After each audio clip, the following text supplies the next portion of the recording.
Mesdames, Mesdemoiselles et Messieurs, peuple du Togo, de la diaspora du Togo, mon cœur est totalement brisé et je vais vous parler avec mon cœur. Je suis arrivé au Togo depuis ce mercredi. Il y a deux faits que j'ai constatés. Venir dans un pays que je dis aimer, parce que si je me déplace au Togo, ce n'est pas pour devenir riche. Dieu m'a déjà béni. Le statut économique entre la Côte d'Ivoire et le Togo est connu de tous.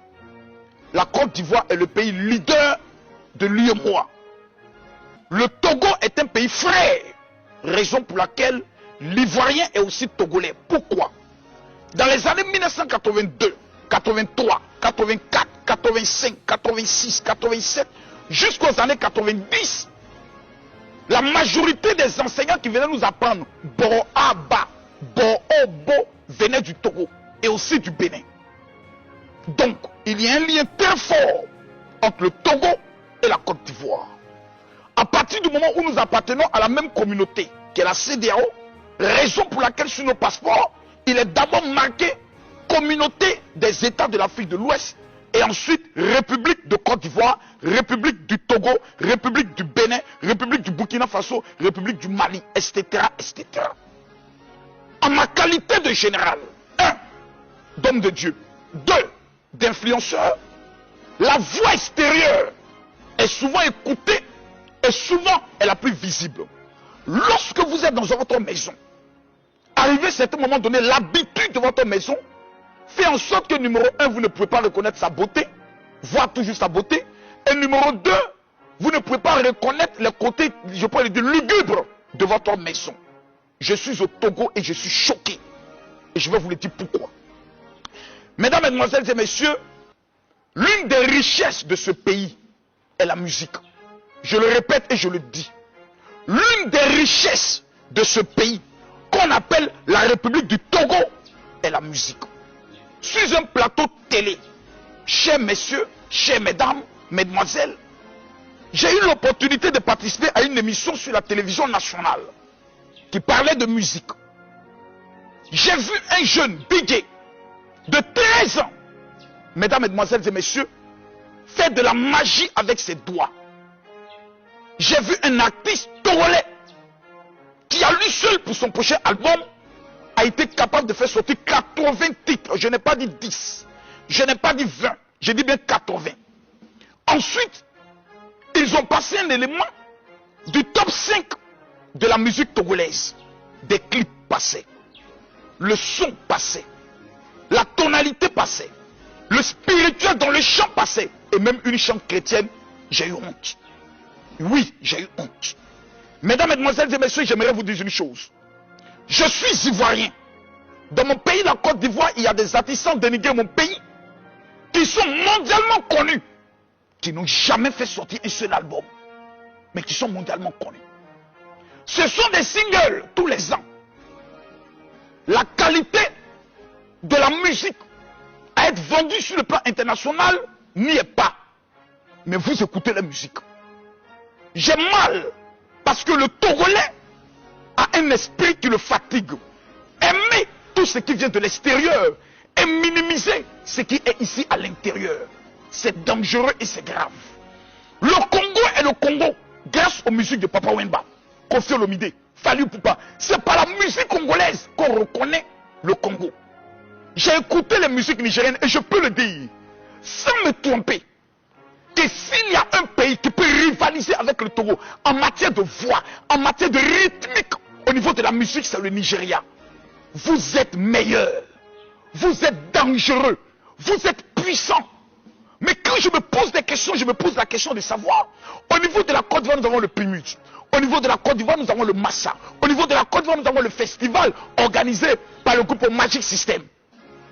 Quel est le plus grand festival de la musique togolaise qui déplace des artistes du monde entier en accord avec des artistes du Togo dans le but de faire la promotion de ce pays? J'ai mal et je suis choqué. Mesdames, Mesdemoiselles et Messieurs, je peux le dire et je sais que cette déclaration va choquer plusieurs personnes de mon pays. Mais la musique togolaise m'a séduit.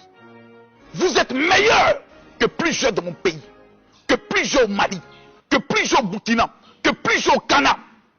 Mais le Togolais a cette tendance à aimer ce qui vient de l'extérieur et à minimiser ce qui est intérieur. C'est dangereux pour l'avenir de votre pays. J'ai pu demander à Dieu beaucoup de choses. Le Togolais ne sait pas qu'il est assis sur de l'or. Oui. Hélas, et 1000 fois hélas. L'homme le plus populaire du Togo, l'homme qui est plus connu que même le nom du pays, s'appelle Adebayor. Je me suis posé la question à savoir pourquoi M. Adebayor, mondialement connu, qui par son téléphone peut déplacer toutes les sommités de la musique africaine, ne s'engage pas à l'organisation du festival, qu'on peut même baptiser le festival Adebayor. Mesdames, Mesdemoiselles et Messieurs, je me pose des questions. Ce pays regorge des talents assez extraordinaires. Les femmes ne sont pas des paresseuses notoires comme je connais dans certains pays qui ne vivent et qui ne rêvent que par la prostitution. Nous avons des femmes courageuses comme nous avons des femmes courageuses en Côte d'Ivoire qui sont détenues Gouro et Djoula. Mesdames, Mesdemoiselles et Messieurs, je vous regarde.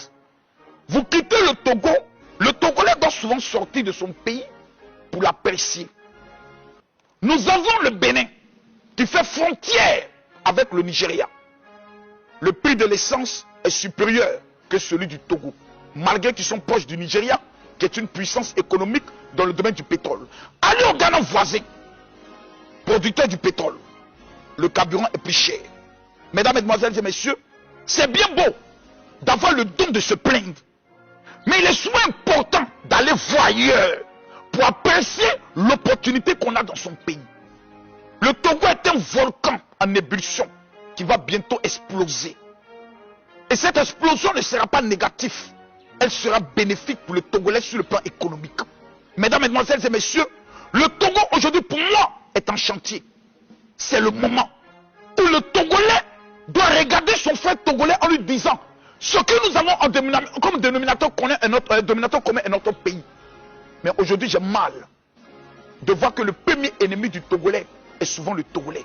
Se regardant de façon suspecte, se méfiant l'un de l'autre. Tandis que vous avez une opportunité qu'on appelle le Togo. Vous avez une opportunité qu'on appelle une catastrophe naturelle. Tout ce qu'on jette au niveau du Togo pousse.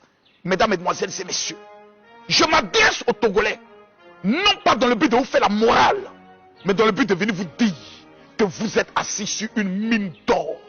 Vous avez un pays qui peut lancer la plus grande révolution agricole jamais réalisée.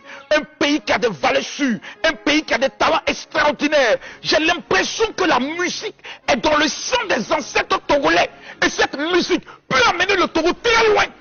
Je le répète encore. Chers Togolais, permettez-moi en ma qualité de général de m'adresser à vous.